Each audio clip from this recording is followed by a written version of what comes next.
بالعالمين والسلام الأتمان الأكملان على خير خلق الله وعلى آله وأصحابه أجمعين أما بعد۔ شیخ عبدالعزیز ابن باز رحمہ اللہ کی کتاب الدروس المہمہ لعامۃ الامہ، اس میں ہم نے الدرس السادس، چھٹا درس یا سکسٹھ لیسن، اس کو ہم نے پڑھنا شروع کیا تھا، اور یہ نماز کی شرطوں کے بارے میں ہے۔ نماز کی بعض اعمال ایسے ہیں جو نماز کی شرطیں ہیں، اسی طریقے پر نماز کے اندر کچھ اعمال ایسے ہیں، جتنے اعمال نماز کے اندر ہیں ان میں کچھ اعمال رکن کی حیثیت رکھتی ہیں، کچھ اعمال کی حیثیت واجبات کی ہے، اور کچھ سنتیں۔ تو لائن سے شیخ نے اس کتاب میں ان چیزوں پر، یعنی ان چاروں چیزوں پر گفتگو کی ہے۔ سب سے پہلے شروط، اور اس کے بعد ارکان، اس کے بعد واجبات، اس کے بعد سنتیں۔ تو یہ جو الدرس السادس ہے، چھٹا درس ہے، یہ شروط الصلاح کے بارے میں ہے۔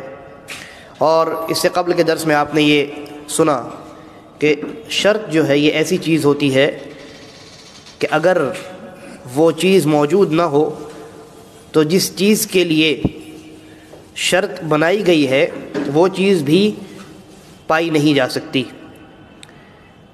جیسے نماز کے لیے طہارت شرط ہے، تو اگر طہارت نہیں ہے تو نماز بھی نہیں پائی جا سکتی، وہ شرعی نماز، مطلوب نماز نہیں پائی جا سکتی۔ ہاں، لیکن اس کا الٹا نہیں ہو سکتا ہے کہ اگر شرط موجود ہے تو مشروط کا ہونا بھی ضروری ہے۔ کیا ایسا ضروری ہے کہ انسان حالت طہارت میں ہے تو نماز پڑھے؟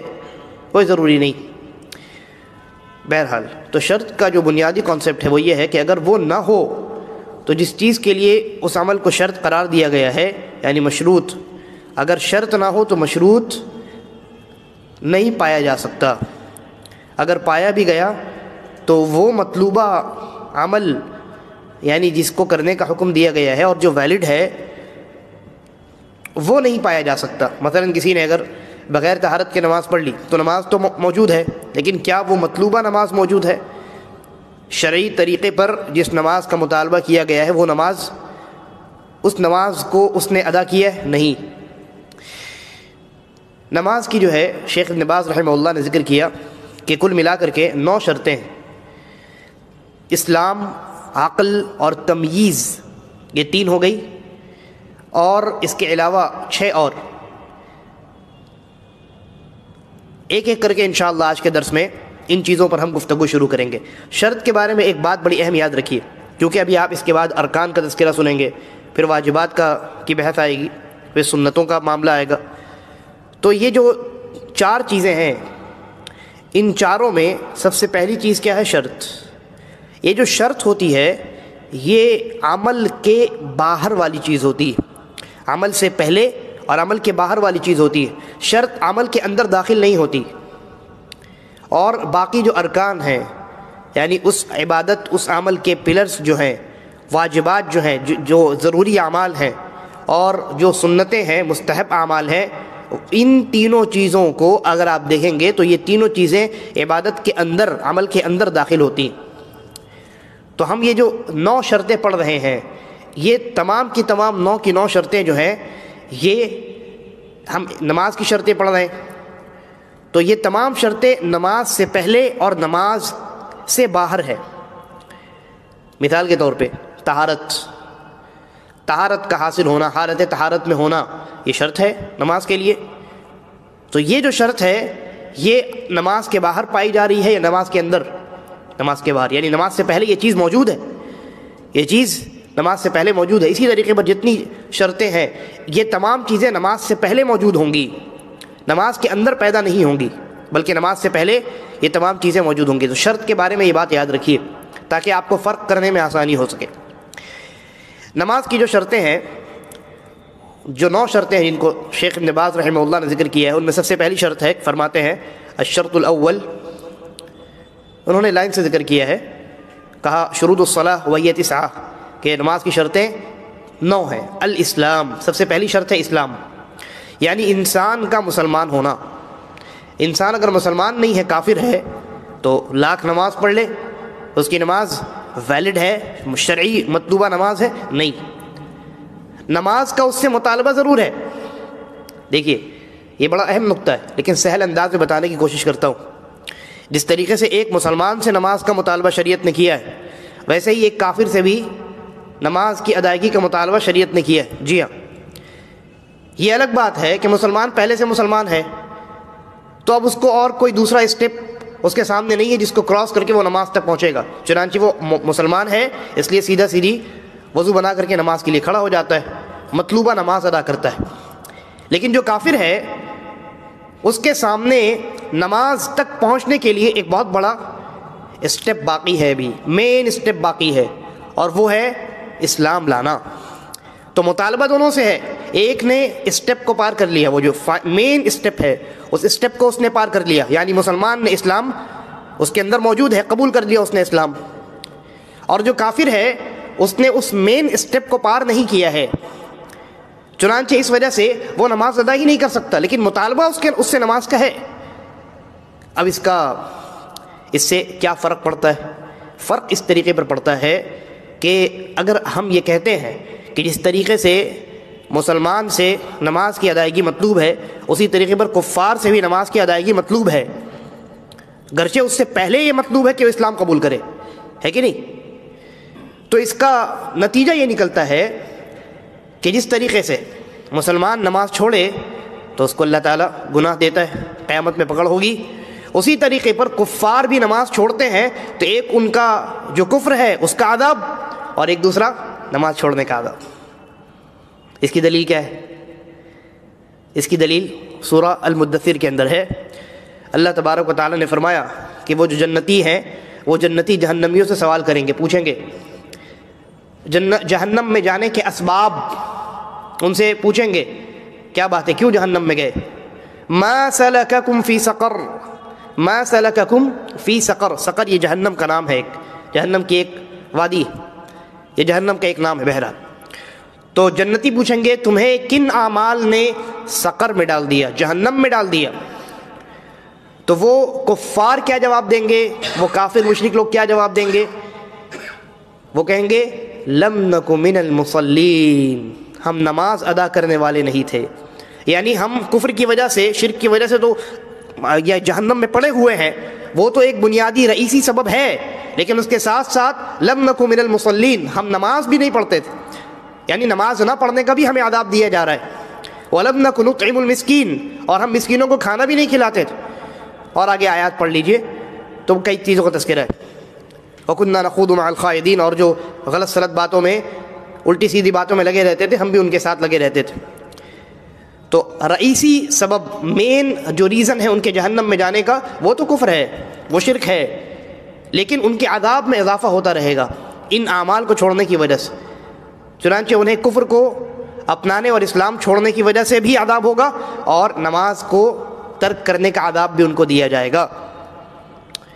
تو سب سے پہلی شرط نماز کی درستی کے لیے، نماز کے صحیح ہونے کے لیے، نماز کے شرعی نماز ہونے کے لیے سب سے پہلی شرط کیا ہے؟ اسلام۔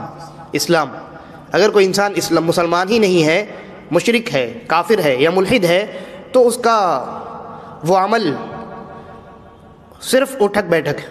اگر کوئی کافر آ جائے مسجد میں، نماز پڑھنا شروع کر دے اور اس نے اسلام قبول نہیں کیا، ٹھیک ہے، اسلام اس نے قبول کیا نہیں ہے، بس ایسے ہی وہ کہیں کسی مجمع میں کھڑا تھا اور تمام لوگوں نے نماز شروع کر دی، اس نے سوچا چلو ایک بار دیکھ لیتے ہیں کیا مسئلہ ہے، اٹھک بیٹھک اس نے شروع کر دی مسلمانوں کے ساتھ، دیکھا دیکھی، تو وہ انسان، اس انسان کی نماز صحیح ہے، یعنی وہ شرعی نماز ہے، اس کا مطالبہ مسلمانوں سے کیا گیا نہیں، وہ غیر شرعی نماز ہے، اس لیے کہ اسلام نہیں ہے۔ ہاں یہ الگ بات ہے، ایک الگ سے مسئلہ ہے کہ اگر کوئی نان مسلم جو ہے وہ غیر مسلم شہادتین کا اقرار نہ کرے، لیکن باضابطگی کے ساتھ وہ مسجد میں جماعت کے ساتھ نماز ادا کرنا شروع کر دے، دل سے ایمان لانے کے ساتھ ساتھ، تو اس کو مسلمان مان لیا جائے گا، یہ ایک الگ مسئلہ ہے۔ لیکن میں یہ سمجھانا چاہتا ہوں کہ ایک آدمی جو ہے وہ مسلمان نہیں ہے، اسلام اس نے قبول ہی نہیں کیا ہے، اور مسلمانوں کی طرح وہ بالکل ایک دم جیسے مسلمان نماز پڑھتے ویسے ہی نماز پڑھنے کی کوشش کرے، تو کیا اس کی وہ نماز شرعی نماز ہے؟ نہیں، نماز اس کی صحیح ہے؟ نہیں ہے، باطل ہے، فاسد ہے نماز۔ اور اس کے بہت سارے ڈھیروں دلائل قرآن مجید کے اندر موجود ہے۔ اللہ تبارک و تعالیٰ نے فرمایا وَمَن يَكْفُرْ بِالْإِيمَانِ فَقَدْ حَبِطَ عَمَلُهُ، کہ جو ایمان کا انکار کرے تو اس کے تمام اعمال کیا ہو جاتے ہیں؟ برباد، چاہے وہ نماز ہوں یا زکوٰۃ ہوں یا دیگر نیک اعمال ہوں، اخلاق و کردار میں وہ بہت اچھا انسان ہو، ساری چیزیں برباد۔ وَهُوَ فِي الْآخِرَةِ مِنَ الْخَاسِرِينَ، اور آخرت میں وہ نقصان اٹھانے والوں میں، خسارہ اٹھانے والوں میں، یعنی جہنم میں جانے والوں میں ان کا شمار ہوگا، اس آدمی کا شمار ہوگا۔ اور اس طرح سے بہت سارے دلائل ہیں، ان کا میں تذکرہ، ایک دلیل میں نے ذکر کر دی ہے، بس اتنا انشاءاللہ کافی ہے۔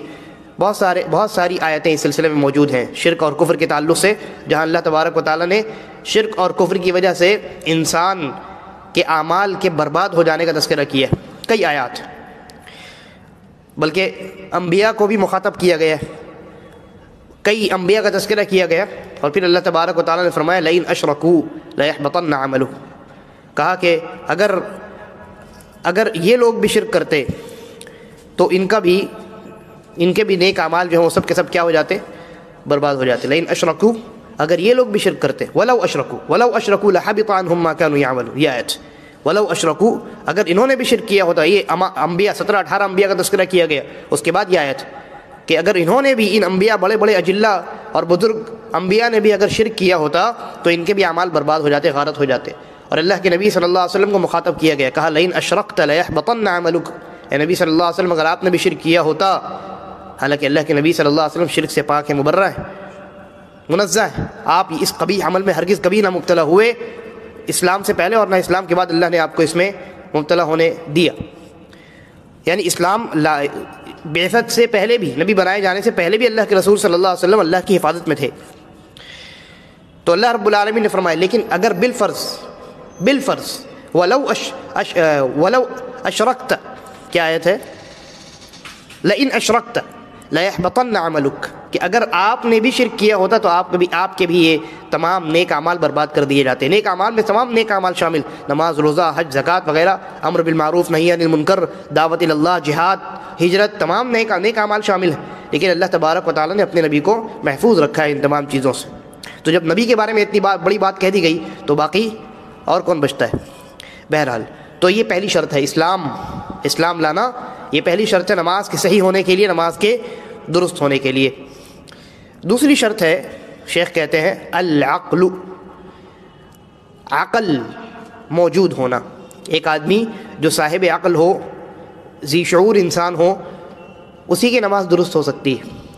ایک پاگل آدمی ہے، مجنون آدمی ہے، اس کی نماز ہی نہیں ہے، اس کی نماز ہی نہیں، اس لیے کہ اس سے نماز کا مطالبہ ہی نہیں کیا گیا۔ جو پاگل انسان ہے، مجنون ہے، جو اس سے نماز کا مطالبہ ہے ہی نہیں، وہ مکلف ہی نہیں ہے احکامات شرعیہ کا، جتنے احکامات ہیں، اعمال ہیں، شریعت نے مجنون سے، پاگل سے ان تمام چیزوں کا مطالبہ نہیں کیا۔ اور اس کی دلیل بڑی مشہور روایت ہے، نبی اکرم صلی اللہ علیہ وسلم نے فرمایا رفع القلم عن ثلاثہ، 3 قسم کے لوگوں سے قلم اٹھا لیا گیا، یعنی انہیں کسی چیز کا مکلف، ذمہ دار نہیں بنایا گیا۔ سب سے پہلے لوگ کون ہیں؟ کہا عن النائم حتی یستیقظ، سب سے پہلا وہ انسان جو سویا ہوا ہے، جب تک سویا ہوا ہے تب تک وہ غیر مکلف ہے، غیر ذمہ دار ہے، حتی یستیقظ، یہاں تک کہ وہ بیدار ہو جائے، تو جب بیدار ہو جائے گا تب وہ مکلف ہے۔ اسی لیے وہ حدیث یاد کیجیے، نبی اکرم صلی اللہ علیہ وسلم نے فرمایا کہ ایک انسان اگر من نام عن صلاۃ او نسیھا، کہ کوئی انسان اگر بھول کر کے کسی نے کوئی نماز چھوڑ دی یا سویا رہ گیا تو اس پر کوئی گناہ نہیں، گرچہ نماز کا وقت فوت ہو چکا ہے تب بھی کوئی گناہ نہیں۔ اللہ کے نبی صلی اللہ علیہ وسلم نے فرمایا کہ جب وہ بیدار ہوگا نیند سے، یا جب اس کو یاد آ جائے گا کہ میں نے فلاں نماز چھوڑ دی ہے، تو جب وہ بیدار ہو یا اگر وہ بھول چکا تھا تو جب اس کو یاد آ جائے تب وہ مکلف ہے، اور وہی وقت اس کے لیے اس نماز کا وقت ہے۔ اور دوسرے کون لوگ ہیں؟ فرمایا وعن الصبی حتی یحتلم، اور بچہ جب تک بالغ نہ ہو جائے، ابھی اس پر بات آئے گی انشاءاللہ۔ بچہ جب تک بالغ نہیں ہو جاتا ہے تب تک یہ احکامات شرعیہ جو ہیں، نماز، روزہ، حج، زکوٰۃ وغیرہ جتنے ہیں، وہ بچے پر واجب نہیں ہوتے، بچے ان کے مکلف نہیں ہوتے، اگر نہ پڑھیں کوئی گناہ نہیں ہوتا ان کو۔ اور تیسرے کون لوگ ہیں؟ کہا وعن المجنون حتی یعقل، اور تیسرا وہ انسان یا وہ لوگ جو پاگل ہوں، عقل جن کی کام نہیں کرتی ہو، وہ بھی شرعی احکام کے مکلف نہیں ہیں، کب تک؟ جب تک وہ عقل مند نہ ہو جائے. تو کوئی انسان اگر پاگل رہا، مان لیجیے زندگی اس کی 40 سال کی ہے، 20 سال تک پاگل رہا، پھر علاج ہوا تو 20 سال اس نے عقل کے ساتھ گزاری، تو پچھلے جو 20 سال اس نے گزار دیے ہیں اس کا کوئی حساب کتاب اس سے لیا نہیں جائے گا. وہ غیر مکلف تھا، اللہ تبارک و تعالیٰ نے اس کے کاندھے پر ذمہ داری ڈالی ہی نہیں تھی. جب وہ ذی عقل ہو چکا ہے، ذی شعور جب سے ہوا ہے تب سے وہ مکلف بنا ہے. لہٰذا دوسری شرط کیا ہے؟ عقل. انسان صاحب عقل انسان ہو، یعنی پاگل نہ ہو، مجنون نہ ہو. یہ دوسری شرط ہے نماز کے صحیح ہونے کے لیے. تیسری شرط ہے التمییز. التمییز یہ عربی زبان کا لفظ ہے، اس کا معنی ہوتا ہے باشعور ہو جانا، ذی شعور ہو جانا. دیکھیے ایک بچہ جو ہے وہ پیدا ہوتا ہے اور ایک عمر تک اس کے اندر کسی قسم کا شعور نہیں ہوتا. اچھے برے کا شعور ہوتا ہے؟ نہیں ہوتا ہے. کون سی چیز گرم ہے، کون سی چیز جو ہے وہ ٹھنڈی ہے، کس چیز سے فائدہ ہوگا، کس چیز سے نقصان ہوگا، سنجیدگی اس کے اندر نہیں آتی، باتیں سمجھ میں نہیں آتی ہے نا. تو اس کے اندر شعور نہیں ہوتا ہے. کچھ تھوڑی بہت بات سمجھتا ہے بچہ، لیکن شعور ہوتا ہے نہیں. ایک مدت تک، ایک عمر تک وہ بچہ جو ہے بے شعور ہوتا ہے. اس کو صحیح طریقے سے باتیں سمجھ میں نہیں آتی ہے، اس کو ذرہ برابر کسی چیز کا، یعنی کسی چیز کی ذمہ داری کا احساس نہیں ہوتا ہے. کچھ بھی نہیں سمجھ میں آتا اس کو.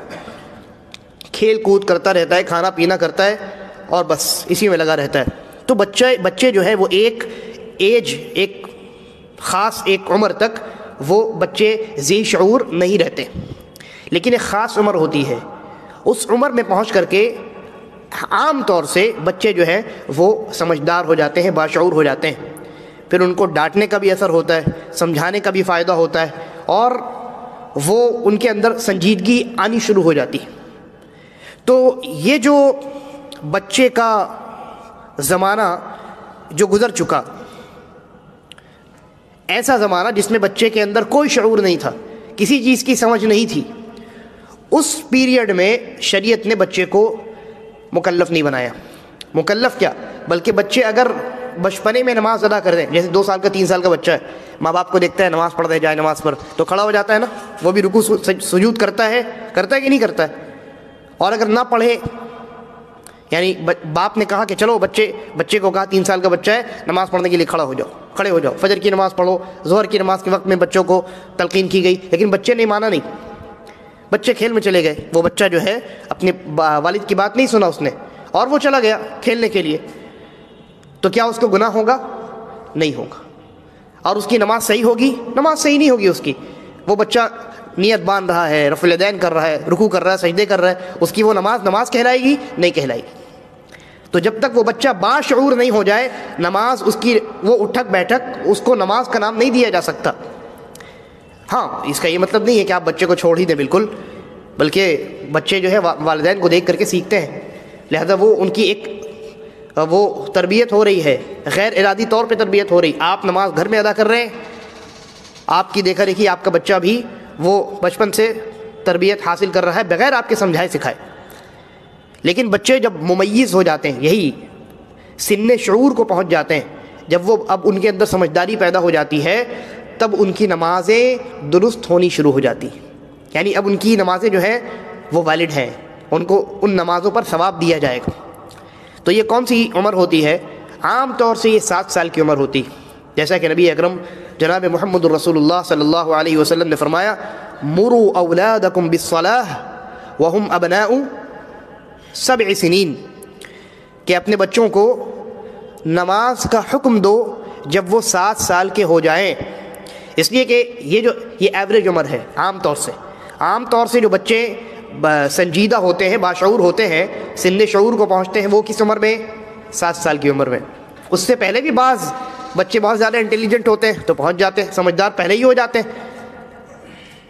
اور کچھ بچے بہت کم آپ کو ملیں گے جو 7 سال کی عمر کے ہو چکے ہیں، پھر بھی ان کو جو ہے وہ سمجھداری ان کے اندر نہیں آئی. لیکن عام طور سے بچے 7 سال کی عمر تک پہنچتے وہ سن شعور ان کے، یعنی وہ شعور کو پہنچ جاتے ہیں، اور وہ عمر ان کی شعور والی، سمجھداری والی، سنجیدگی والی عمر ہوتی.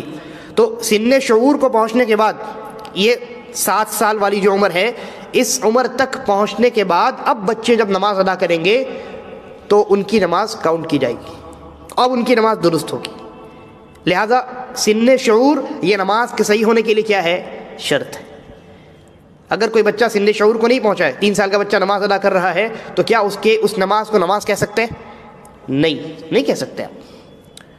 تو یہ 7 سال کی عمر عام طور سے ہوتی ہے، جیسا کہ نبی اکرم صلی اللہ علیہ وسلم نے اس کا تذکرہ کیا ہے۔ پھر شریعت نے یہ تعلیم دی ہے، ابھی دیکھیے بچے کے اوپر نماز واجب نہیں ہوئی ہے، نماز صحیح ہو جائے گی لیکن اس کے اوپر نماز ابھی واجب نہیں ہوئی ہے۔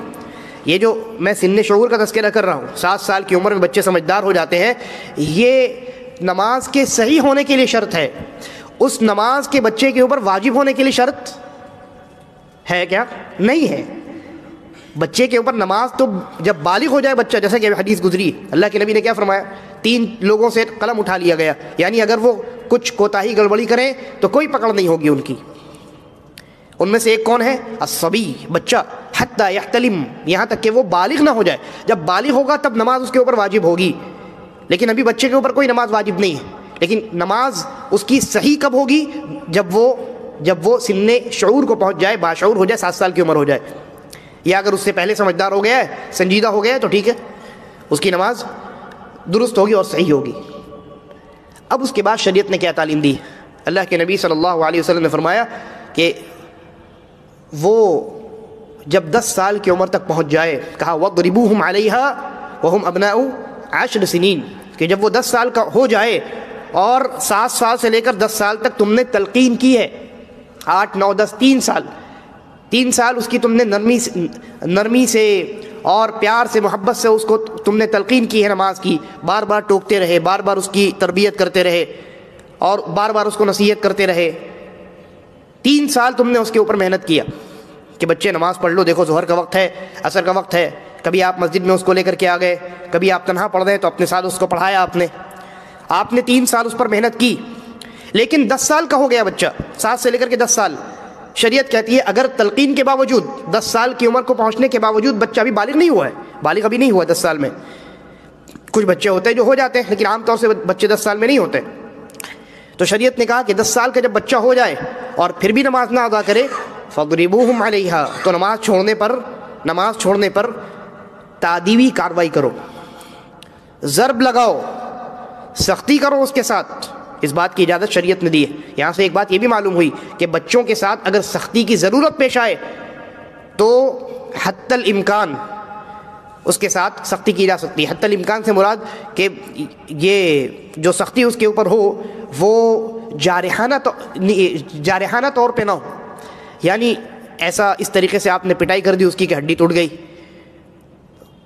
کٹ چھٹ گیا، گوشت باہر آ گیا، بلکہ مقصد کا، آپ کے مارنے کا، سختی کرنے کا مقصد یہ ہونا چاہیے کہ بچے کے دل میں ڈر پیدا ہو اور وہ یہ سمجھے کہ یہ معاملہ کتنا اہم ہے، کہ جس کی وجہ سے وہ باپ جو مجھے 10 سال تک پیار کرتا رہا آج مجھ پر سختی کرنے پر آمادہ ہو چکا ہے۔ تو 7 سال سے لے کر 10 سال تک آپ نے اپنے بچے کی تربیت کی اور اس کو نماز کی تلقین آپ نے 3 سال کی ہے، لیکن اس کے باوجود اگر بچہ کوتاہی کرے تو پھر ڈنڈے کا استعمال آپ کر سکتے ہیں، لیکن ہلکا پھلکا، شریعت نے دائرے میں رہ کر کے اس کی اجازت دی ہے۔ لیکن اگر 3 سال تک آپ نے بچے کو کبھی کچھ نہیں کہا تو 10 سال کے پہنچنے کے بعد اب اس کو آپ کہیں گے اچانک نماز پڑھو تو پڑھے گا؟ نہیں پڑھے گا۔ 10 سال کے پہنچنے کے بعد بھی اگر وہ بچہ نماز نہیں پڑھتا ہے تو ڈنڈے کا حقدار وہ نہیں آپ ہیں، کیونکہ آپ نے 3 سال محنت کی ہے، 3 سال آپ نے محنت کی ہی نہیں ہے۔ لہذا یہ 7 سال سے لے کر کے 10 سال تک 3 سال آپ کو محنت کرنی ہے، بچے کے اوپر تلقین کرنی ہے، نمازوں میں اپنے ساتھ رکھنا ہے، چاہے مسجد میں ہو یا گھر میں ہو، تلقین کرتے رہنی ہے، نصیحت کرتی رہنی، ٹوکتے رہنا ہے اس کو۔ پھر جب 10 سال کی عمر کو پہنچ جائے تو اب دیکھیے، غور کیجیے، اب یہاں یہ 7 سال سے لے کر کے 10 سال تک کا جو مرحلہ ہے، یہ اس مرحلے میں والدین پر واجب ہے کہ وہ بچوں کو نماز کا حکم دے، بچوں پر نماز پڑھنا واجب نہیں ہے۔ بات سمجھ میں آ رہی ہے؟ ابھی بچے پر نماز واجب نہیں ہوئی ہے، ابھی نماز کا حکم دینا واجب ہوا ہے کن لوگوں پر؟ والدین پر۔ اس کے بعد 10 سال کی عمر کے بعد پھر بچہ اگر نافرمانی کرتا ہے تب اس کے اوپر سختی کرنے کی اجازت دی گئی۔ لیکن بچے پر نماز کب واجب ہوگی؟ جب بچہ بالغ ہو جائے گا، البتہ 7 سال کی عمر کو پہنچ گیا، اب 7 سال کی عمر سے لے کر کے بالغ ہونے سے پہلے پہلے تک کا جو مرحلہ ہے، اس مرحلے میں بچے نماز پڑھیں گے تو ثواب ملے گا ان کو اور ان کی نماز درست ہوگی، لیکن اس سے پہلے پڑھیں گے 7 سال سے پہلے، ابھی کوئی سمجھداری ان کے اندر نہیں آئی ہے تو نماز درست نہیں ہوگی۔ تو یہ جو تیسری شرط ہے یہ یہی ہے التمییز، یعنی بچہ ممیز ہو جائے، یعنی بچہ باشعور ہو جائے، اور عام طور سے بچے 7 سال کی عمر میں باشعور ہوتے ہیں۔ تو یہ نماز کے صحیح ہونے کے لیے شرط ہے، نماز کے صحیح ہونے کے لیے یہ شرط ہے۔ چوتھی شرط ہے، شیخ کہتے ہیں رفع الحدث۔ رفع الحدث، حدث کا معنی کیا ہوتا ہے اس کو سمجھنا ضروری۔ حدث جو ہے نا، لفظی طور پہ اگر دیکھا جائے تو اس کا جو ترجمہ ہے وہ ایک حالت سے کیا جاتا ہے، ایک سچویشن، ایک خاص کنڈیشن آپ کہہ لیجئے۔ اور سمجھنے کے لیے آپ کہہ سکتے ہیں کہ حدث کا معنی ہوتا ہے ایک ناپاکی کی ایک خاص حالت، ٹھیک ہے؟ تو رفع الحدث کا معنی ہوگا وہ جو ناپاکی کی حالت آپ کے اوپر طاری ہوئی ہے، یا آپ جس ناپاکی کی حالت میں ہیں اس حالت کو ختم کرنا، اس ناپاکی کی حالت کو ختم کرنا۔ دیکھیے یہ جو ناپاکی ہوتی ہے نا، شریعت میں 2 قسم کی ہوتی ہے۔ پچھلے درس میں کسی نے پوچھا تو میں نے تذکرہ بھی کیا شارٹ میں۔ شریعت میں ناپاکی 2 قسم کی ہوتی ہے۔ ایک ناپاکی وہ ہوتی ہے جو آپ کو نظر آتی ہے، فزیکلی آپ کو سمجھ میں آتی ہے، کوئی گندگی، کوئی ناپاک چیز آپ کے کپڑے میں لگ گئی یا بدن میں لگ گئی، تو یہ آپ کو دکھائی دینے والی، انسان کا پیشاب پخانہ ناپاک ہے، تو یہ چیزیں پیشاب ہو یا پاخانہ ہو یا اس طریقے سے دوسری ناپاک نجس چیزیں اگر کسی کے کپڑے میں، جسم میں، ہاتھ میں، پیر میں کہیں لگ گئی تو ہم کہتے ہیں یہ جو چیزیں ہیں یہ ظاہری طور پر دکھائی دینے والی ناپاکی ہے، جس کا تذکرہ اس شرط کے بعد آئے گا۔ یہ بھی شرط ہے نماز کے صحیح ہونے کے لیے، ٹھیک ہے؟ اس کو آپ کہہ سکتے ہیں، لوگوں کو سمجھانے کے لیے میں کہتا ہوں کہ یہ امپیورٹی مطلب ناپاکی ہوتی ہے، تو یہ فزیکل امپیورٹی ہے، ٹھیک ہے؟ فزیکل امپیورٹی یعنی آپ کو دکھائی دے رہی ہے وہ نجاست، وہ گندگی فزیکلی آپ کو وہاں پہ دکھائی دے رہی ہے۔ اور ناپاکی کی ایک دوسری قسم ہوتی ہے جس کو نان فزیکل امپیورٹی کہہ سکتے ہیں آپ، یعنی فزیکلی وہ آپ کو دکھائی نہیں دے گی، آپ ناپاکی کی حالت میں جا چکے ہیں۔ اب یہ جو نہیں دکھائی دینے والی ناپاکی ہے اس کی 2 حالتیں ہیں۔ اس کی کتنی حالتیں؟ 2 حالتیں۔ نہیں دکھائی دینے والی ناپاکی کی کتنی حالتیں؟ 2 حالتیں۔ پہلی حالت کہ جس ناپاکی کی حالت سے نکلنے کے لیے آپ کو غسل کرنا پڑتا ہے، اس ناپاکی کی حالت کو ہم کہتے ہیں حدث اکبر۔ کیا کہتے ہیں؟ حدث اکبر۔ اور ایک چھوٹی ناپاکی کی حالت ہے جس سے نکلنے کے لیے صرف آپ کو وضو کرنا پڑتا ہے، تو اس چھوٹی ناپاکی کو ہم کیا کہتے ہیں؟ حدث اصغر۔ جیسے شرک اکبر، شرک اصغر، کفر اکبر، کفر اصغر، ویسے ہی حدث اکبر اور حدث اصغر۔ حدث ہا، دال اور ثا۔ تو نماز کی صحت کے لیے، نماز کے صحیح ہونے کے لیے دونوں قسم کی ان ناپاکی کی حالتوں سے باہر نکلنا یہ شرط ہے۔ یعنی اگر آپ حدث اکبر میں ہیں تو اس سے بھی باہر نکلنا شرط ہے۔ کیا مطلب ہوا؟ یعنی اگر آپ پر غسل واجب ہے تو غسل کر کے ناپاکی کی اس بڑی حالت سے نکل کر کے حالت طہارت میں آپ کو آنا آپ کے لیے شرط ہے۔ یا اگر آپ ناپاکی کی اس چھوٹی حالت میں ہیں، یعنی حدث اصغر میں ہیں، تو وضو کر کے ناپاکی کی اس چھوٹی حالت یعنی حدث اصغر سے نکل کر کے حالت طہارت میں آنا آپ کے لیے نماز کے صحیح ہونے کے لیے شرط ہے۔ بات سمجھ میں آ رہی ہے؟ ٹھیک ہے؟ تو اسی کو شیخ نے ذکر کیا ہے رفع الحدث۔ حدث چاہے بڑی ہو یا چھوٹی ہو، یعنی اگر آپ حالت طہارت میں نہیں ہیں بلکہ حالت نجاست میں ہیں، آپ ناپاکی کی حالت میں ہیں، اب چاہے وہ ناپاکی بڑی ہو یا چھوٹی ہو، ان دونوں حالتوں سے نکل کر کے آپ کو حالت طہارت میں آنا پڑے گا، اس کے بعد آپ نماز ادا کریں گے تو صحیح ہوگی۔ مثلا کوئی انسان حالت جنابت میں ہے، حالت جنابت میں ہے، آپ جانتے ہیں حالت جنابت، کسی انسان نے اپنی بیوی سے مجامعت کی ہے، حالت جنابت میں چلا گیا، اب وہ حالت جنابت کیا ہے، کس کیٹیگری میں آئے گی؟ حدث اکبر میں یا حدث اصغر میں؟ اکبر میں، کیونکہ اس سے باہر نکلنے کے لیے وضو کافی نہیں ہے بلکہ غسل کرنا پڑتا ہے۔ تو اس آدمی کے نماز کے صحیح ہونے کے لیے شرط ہے کہ وہ غسل کرے، اس کے بعد نماز ادا کرے۔ اور اگر کوئی آدمی ہے، اس کی وہ فارغ ہونے کے لیے گیا، اس نے پیشاب کیا، اب پیشاب کرنے کے بعد وہ ناپاکی کی کس حالت میں چلا گیا؟ چھوٹی حالت میں، حدث اصغر میں چلا گیا۔ اس سے باہر نکلنے کے لیے کیا کرنا پڑتا ہے؟ وضو کرنا پڑتا ہے۔ تو اس پر یہ واجب ہے، اگر وہ نماز پڑھنا چاہتا ہے تو نماز کے لیے شرط ہے کہ وہ وضو کرے اور اس ناپاکی کی چھوٹی حالت سے طہارت کی حالت میں منتقل ہو جائے۔ لہذا نماز کے صحیح ہونے کے لیے رفع الحدث شرط ہے۔ ان دونوں ناپاکی کی حالتوں سے نکل کر کے حالت طہارت میں جانا یہ شرط ہے۔ اگر کسی نے حالت جنابت میں نماز ادا کر لی تو نماز کیا ہوگی اس کی؟ باطل۔ یعنی ایک آدمی صبح اٹھا، رات میں اس نے اپنی اہلیہ سے مجامعات کیا، اور صبح جب بیدار ہوا تو بھول گیا کہ میں نے اپنی اہلیہ سے رات میں مجامعت میں نے کر لیا تھا اور میں حالت جنابت میں ہوں۔ وہ اٹھا صبح میں آرام سے وضو اس نے کیا اور مسجد آ کر کے جماعت کے ساتھ نماز ادا کر لی۔ نماز کے بعد یاد آیا کہ میں نے جو نماز ادا کی ہے حالت جنابت میں تھا، حدث اکبر میں تھا،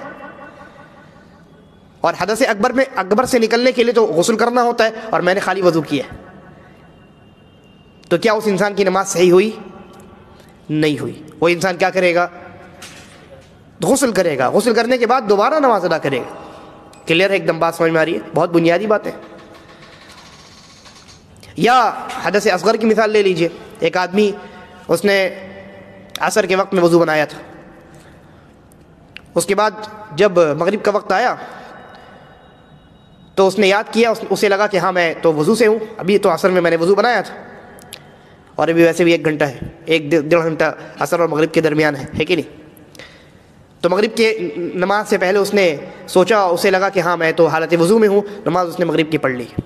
مغرب کی نماز کے بعد اس کو یاد آیا کہ میں نے بیچ میں قضاء حاجت کی تھی، میں ٹوائلٹ گیا تھا فارغ ہونے کے لیے۔ تو اب اس پر کیا واجب ہے؟ کیا اس کی سب سے پہلا سوال تو یہ ہے کہ اس نے جو نماز پڑھی ہے کیا وہ نماز درست ہے، صحیح ہے؟ نہیں۔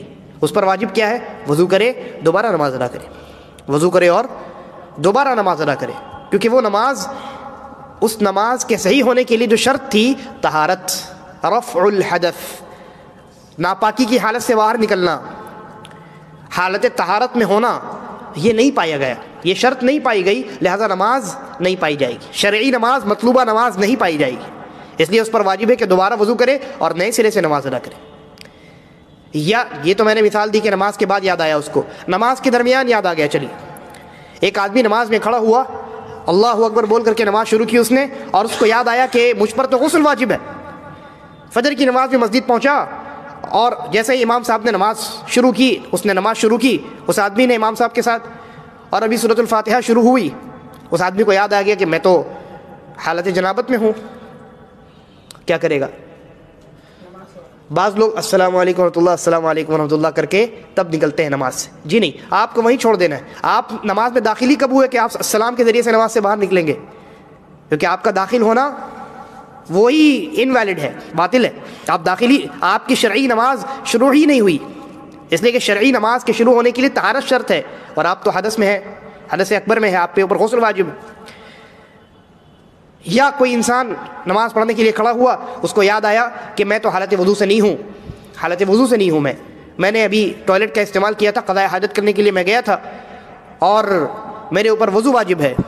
تو کیا کرے گا وہ؟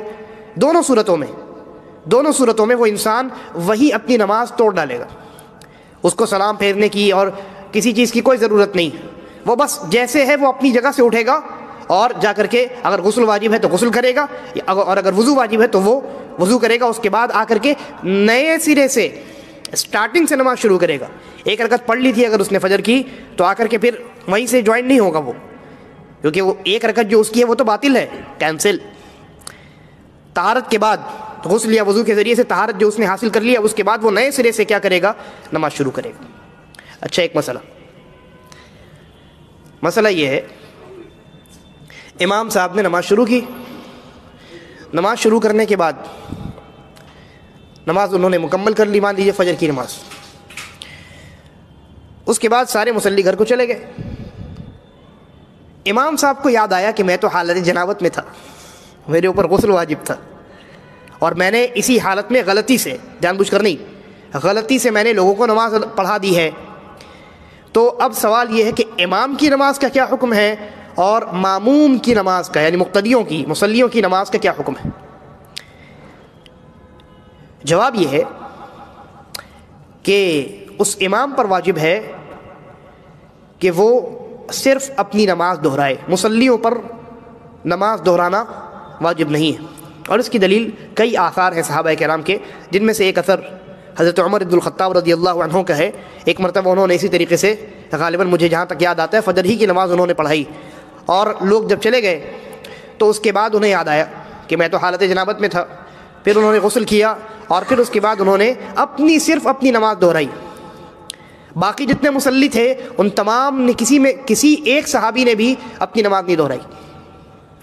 اچھا، بعض لوگ یہ کہہ سکتے ہیں کہ انہوں نے اس لیے نماز نہیں دہرائی کیونکہ حضرت عمر نے کسی کو بتایا ہی نہیں کہ مجھے اب یاد آیا ہے کہ میں حالت طہارت میں نہیں تھا. میں کہتا ہوں اگر صحابہ کرام کو اس بات کا نماز کے بعد علم نہیں ہوا کہ حضرت عمر نے بغیر طہارت کی نماز پڑھائی ہے، تو ہمیں کہاں سے ہو گیا؟ ہم تک پہنچانے والے اس خبر کو کون ہے؟ وہی تو صحابہ کرام ہے نا. اس کا مطلب یہ ہے کہ نماز حضرت عمر نے پڑھائی، اور حضرت عمر کو جب یاد آیا، انہوں نے جب اپنی نماز دہرائی تو یہ بات صحابہ کرام کو معلوم ہوئی. لیکن اس کے باوجود مقتدی جتنے صحابہ کرام تھے مصلی، ان میں سے کسی ایک نے بھی نماز دہرائی ہو، ایسا منقول نہیں. اس لیے علماء نے کہا کہ اگر اس طرح کی غلطی ہو جائے تو صرف امام اپنی نماز دہرائے گا، اس لیے کہ مقتدیوں نے مکمل وضو کے ساتھ نماز ادا کی ہے، لہذا ان کی کوئی غلطی نہیں.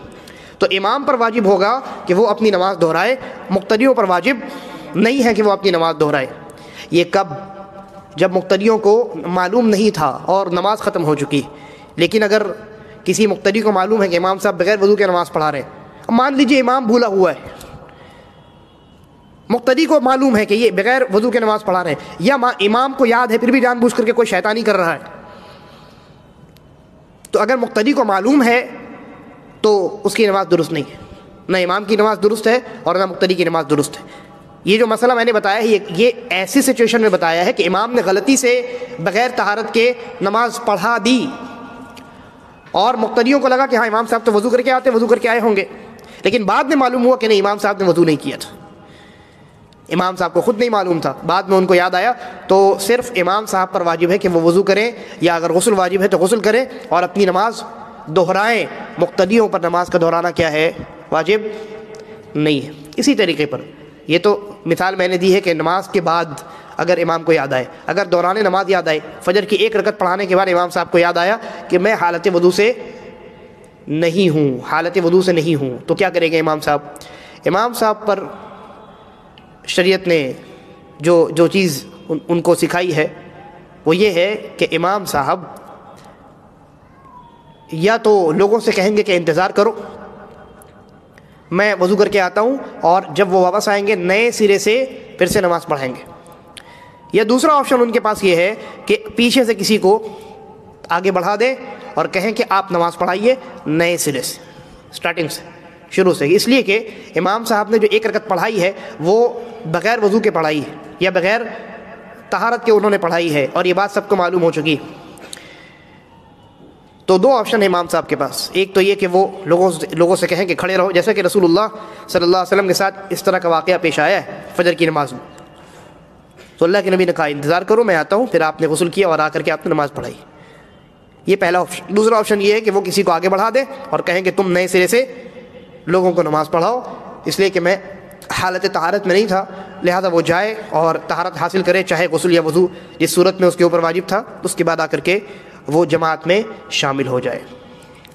تو یہ چوتھی شرط تھی رفع الحدث. یہ آپ امید ہے مجھے کہ میں صحیح طریقے سے آپ کو سمجھا پایا ہوں گا، کیونکہ یہ بڑا اہم مسئلہ ہے. اس طرح کے مسائل جو ہیں وہ انسان کو معلوم ہونے چاہیے، اس لیے کہ اگر آپ کو ان مسائل کا علم نہ ہوا اور کہیں غلطی ہو گئی تو بہت نقصان ہو سکتا ہے، مشقت میں انسان پڑ سکتا ہے.